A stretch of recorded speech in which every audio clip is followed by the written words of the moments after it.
In a world where the longing for connection and acceptance is often confused with the need to impress and conquer, a fundamental question arises. Why do we sometimes face rejection in our interpersonal relationships despite our efforts? In Stoic philosophy, we find a unique perspective to address this dilemma. Imagine a world where your happiness and self-esteem do not depend on external validation. Stoics like Seneca and Epictetus teach us that it's not rejection that hurts us, but our reaction to it. It's not what happens to us, but our reaction to what happens to us. Seneca said, "This means that the power to overcome the pain of rejection lies within you." That's why this video is directed at all those confused men who offer everything to a woman and receive nothing in return. Let's start with number 1. Don't insist on her.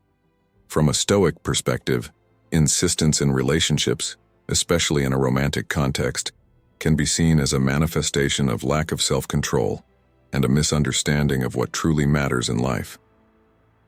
Stoic philosophers like Epictetus and Marcus Aurelius teach us that we should focus on what is within our power and accept what is not.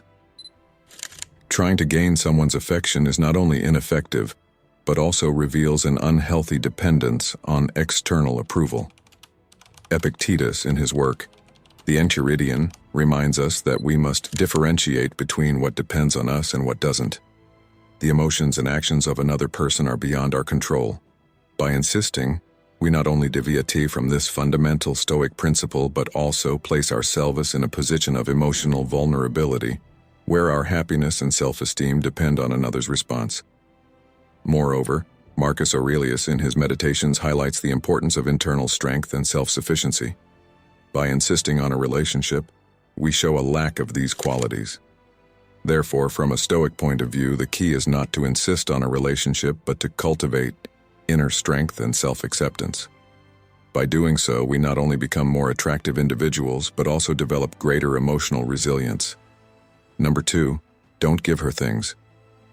If you're one of those who think that giving teddy bears, sweets, and flowers to a girl is the right way to win her acceptance, you're very mistaken. The idea that giving material objects is an effective means to gain affection and acceptance is a fallacy. Stoics, with their focus on virtue and self-control, teach us that true attraction and respect are not gained through material gifts but through the development of character and personal integrity. Stoics like Seneca and Marcus Aurelius emphasize the importance of authenticity and self-control. Seneca, in his letters to Lucilius, warns about the danger of seeking external approval and happiness in external things like wealth or gifts. Instead, he proposes that true happiness and dignity come from living a virtuous and authentic life. Trying to win someone over with gifts acts under the mistaken premise that self-worth and acceptance depend on external factors. This directly contradicts the Stoic teaching that we should find our worth internally and not in the perception or reaction of others. As Marcus Aurelius wrote in his Meditations, the happiness of your life depends on the quality of your thoughts. Number 3, don't flatter her. In the Stoic conception of behavior and human interaction, the practice of flattery, especially with the aim of gaining affection or attention, is seen as a misguided strategy that not only lacks authenticity, but can also be counterproductive in developing genuine and meaningful relationships. Stoics like Epictetus and Marcus Aurelius teach us that virtue and self-esteem should not depend on external approval, but should be cultivated internally. Epictetus in his Enchiridion asserts that we should care less about the opinion of others and more about our own integrity and authenticity. Flattering someone to gain their favor is, from this perspective, an act of falsehood and a sign of dependence on external validation. Marcus Aurelius emphasizes the importance of being genuine and truthful in all our interactions. By flattering insincerely, we are not only dishonest with the other person, but also with ourselves.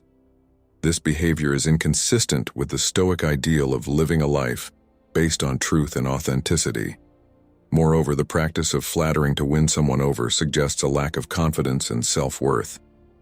Stoics believe that true strength and attractiveness come from a solid character, emotional self-sufficiency, and the ability to be in harmony with oneself and with nature. Instead of seeking approval through flattery, we are encouraged to develop qualities such as wisdom, temperance, and justice, which are much more attractive and respectable in the long run. Number 4. Don't idealize her. The tendency to idealize someone, especially in a romantic context, is a topic that Stoics would take seriously, focusing on the importance of maintaining a realistic and balanced perception of both oneself and others. This idealization can be seen as a form of emotional slavery, where one loses control over their emotions and judgment, being carried away by illusions instead of reality. Stoics like Epictetus and Marcus Aurelius emphasize the importance of controlling our perceptions and emotions. Epictetus highlights in his discourses that it's not external events that disturb us but our opinions about them. By idealizing someone, we allow our distorted opinions to control our peace of mind and our ability to make rational decisions. Marcus Aurelius reminds us in his Meditations of the importance of seeing things and people as they are, without embellishing them with exaggerated perceptions. Idealizing a person, seeing them as perfect or as a deity, is to distance oneself from reality. This leads to unrealistic expectations and often to disappointment. Moreover, from a Stoic perspective, idealizing someone can be seen as a reflection of internal weakness and lack of self-sufficiency. Stoics advocate for inner strength where happiness and self-worth do not depend on external factors like the approval or attention of another person. By idealizing someone, one creates an emotional dependency that is contrary to the self-sufficiency and resilience promoted by Stoicism. Instead of idealizing and deifying someone, Stoics would encourage us to treat everyone with fairness and realism, valuing genuine connections based on mutual respect and a realistic understanding of each other's qualities. This leads to greater emotional stability and a stronger, more authentic personality, attributes that are inherently more attractive and healthy in any kind of relationship. Number 5. Don't do things for her. The Stoic perspective offers a unique insight into the nature of actions and how they are interpreted in the context of interpersonal relationships. Stoics like Epictetus and Marcus Aurelius teach the importance of acting with integrity and purpose instead of seeking approval or favor from others through our actions. Epictetus, in his Enchiridion, reminds us that we should focus on our own actions and motivations, not on the results or how they are perceived by others. Acting with the hope of gaining affection or attention, especially in the context of a romantic relationship, can be seen as a form of external dependency, something that Stoics discourage. Marcus Aurelius emphasizes the importance of authenticity and self-sufficiency. Performing acts of kindness or service with the expectation of receiving something in return, particularly affection or attention from a person, goes against the Stoic principle of acting virtuously for its own sake. Stoics believe that true virtue and dignity come from acting according to reason and justice without external expectations. Additionally, the idea that one should perform favors only for those close, such as family and intimate friends, resonates with Stoic teachings on the importance of community and meaningful relationships.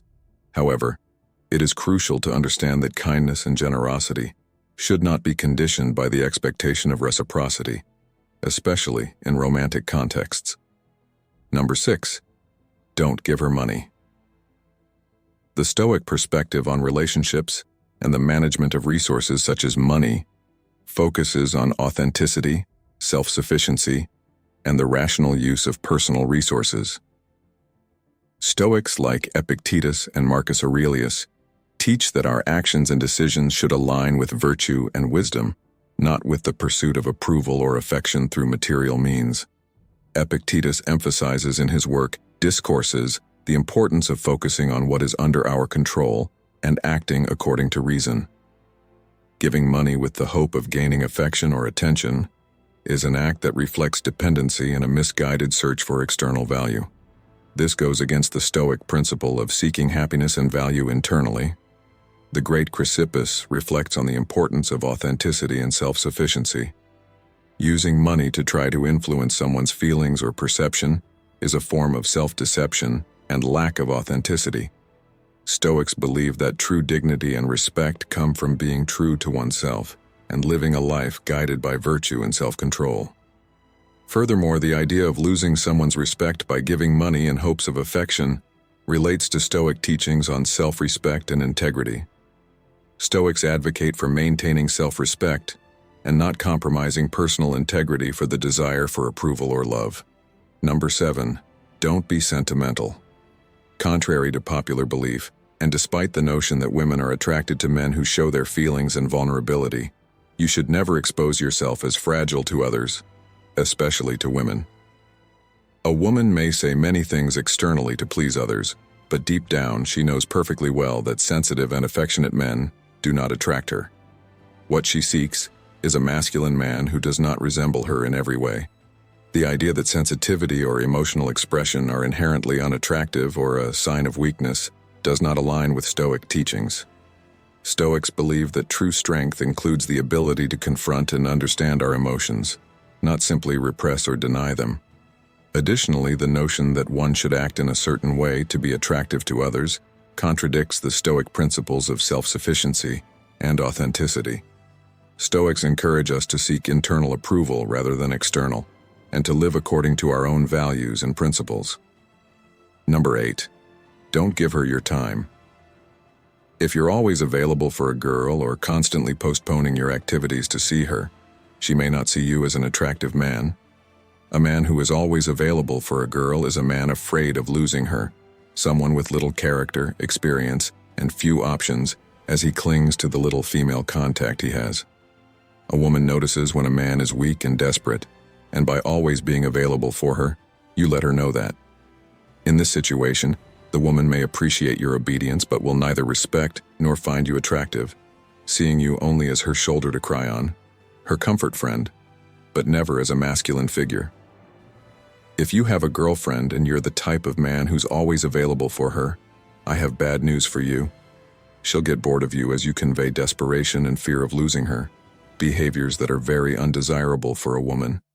It's better not to sacrifice carrying out your activities or hobbies just to prioritize a woman. Your time is valuable. Don't waste it on someone who won't value it. Stop showing desperation and submission to women. They detest that. Instead, stay busy building and developing your skills, because only in that way will a woman stop being the priority in your life. Remember and consider this principle. A busy man is an attractive man. Number 9. Don't change for her. Many men, in order to please a girl, change their way of dressing, their musical preferences, their way of thinking, their political and philosophical inclinations, and even their religion. When a man commits such an aberration, he is only sabotaging and betraying himself. Sacrificing authenticity for acceptance goes against living a life guided by reason and virtue, according to Stoic philosophy. True strength and dignity come from being consistent with our principles and values, not from conforming to the expectations of others. Furthermore, Stoics teach that seeking external approval is a sure path to dissatisfaction and emotional instability. Instead, by being authentic and true to ourselves, we not only preserve our integrity but also attract those who appreciate and value our true nature. In summary, from a Stoic perspective, it is crucial to maintain authenticity and personal integrity in all areas of life, including relationships. Changing fundamentally who we are to please others is not only counterproductive, but also goes against Stoic principles of authenticity and self-respect. True strength, dignity, and attractiveness lie in being true to ourselves and living according to our own values and principles. Number 10. Don't be her friend. Marcus Aurelius emphasizes the importance of authenticity and self-respect. If one finds oneself in a situation where they feel that their feelings are not reciprocated or that they are being used, it is vital to act with integrity and self-respect. This may mean reevaluating the relationship and making decisions based on what is truly beneficial for oneself, rather than remaining in a situation that may be detrimental to our self-esteem and emotional well-being. In the situation where a man finds himself in the friend zone with someone he is romantically attracted to, Stoic philosophy would advise acting with dignity and self-respect. This could mean setting clear boundaries or even distancing oneself from the relationship if it is felt that one's integrity or self-esteem is being compromised. Stoicism is not necessarily about avoiding friendship with someone for whom there are unrequited romantic feelings, but rather about handling the situation with self-awareness, self-control, and a focus on what is healthy and respectful for oneself. The decision to continue or end the friendship should be based on an honest assessment of the situation rather than on the perception of what might be socially seen as masculine or assertive. I sincerely hope that this message has been useful to you. I want to congratulate you greatly for having come this far and for having finished the video. That means that you want to improve as a person. If you liked the video, leave your comment. You don't know what to comment. Comment, "I dare," so I know you made it to the end. If you are not yet subscribed to the channel, what are you waiting for? Subscribe now and join us. Thank you for your attention. Until next time, warrior.